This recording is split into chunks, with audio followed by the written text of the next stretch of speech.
Welcome to this explainer, everybody. Look, today we are stepping right into the role of an elite exam turnaround coach, and we are unlocking the ultimate examiner's playbook. If you've been struggling with Cambridge AS and A-Level Arabic 9680, you are exactly where you need to be. We're going to completely deconstruct your exam strategy from the ground up to help you build that perfect mark response. Let's get right into it. Okay, let's dive right into this. I want to hit you with something straight from a senior examiner. They made it crystal clear. Mastering exam technique is essential. Why? Because it pops up in literally every single examination series. Exam technique isn't just some nice-to-have bonus, right? It is the absolute core requirement for success.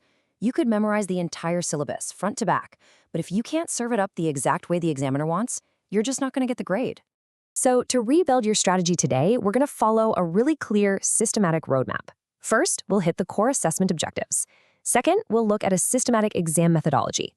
Third, critical analysis and evaluation. And finally, we'll wrap up with the top 3 examiner warnings. All right, jumping into Section 1, Core Assessment Objectives. This is our theoretical foundation. So, when the examiners are hunting for marks on your page, they're looking through the lens of 3 specific cognitive domains. We've got knowledge and understanding, analysis, and evaluation. Now, a super common trap is overcomplicating things, throwing a ton of unanalyzed facts at the paper to show off your knowledge. But here's the thing, superficial breadth, it's going to fail you every single time. What actually secures those top-tier grades is analytical depth. Deconstructing the data, judging alternatives, that is the secret sauce.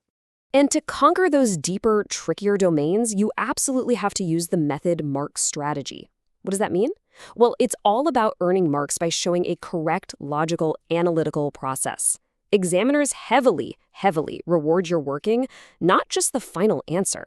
When you actually put your thought process down on the page, you're transforming this dense, terrifying question into a highly actionable point-scoring game. Here's another massive insight pulled straight from the principal examiner reports. Cross-topic connections equal significantly higher marks. It's really that simple.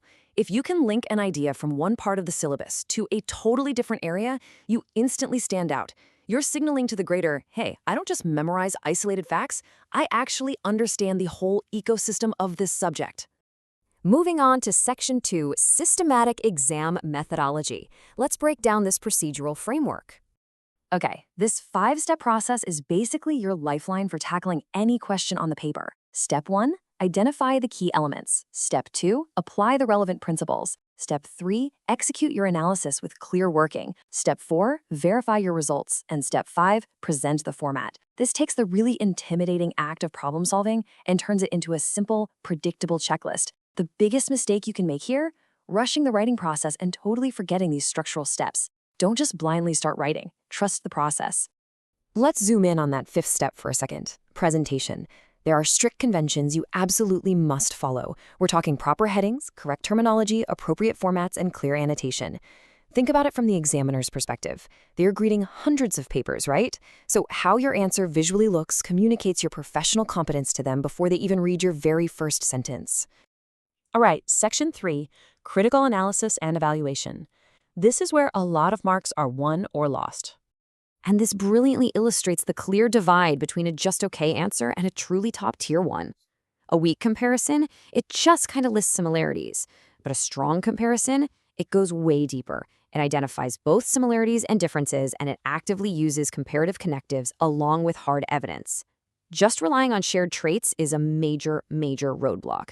Building a robust comparison with clearly connected evidence is something the examiner literally cannot ignore. For those highest order questions, the ones that really test you, you've got to break it down into these exact logical steps. Number 1, break the problem into pieces. Number 2, solve it systematically. Number 3, check for reasonableness. Does this actually make sense? And 4, make justified recommendations. You want to practice this exact mental process at home so that every single recommendation you make on exam day is backed by a rock-solid, justifiable argument. And finally, Section 4, Top 3 Examiner Warnings. Let's look at how to avoid sabotaging your own hard work.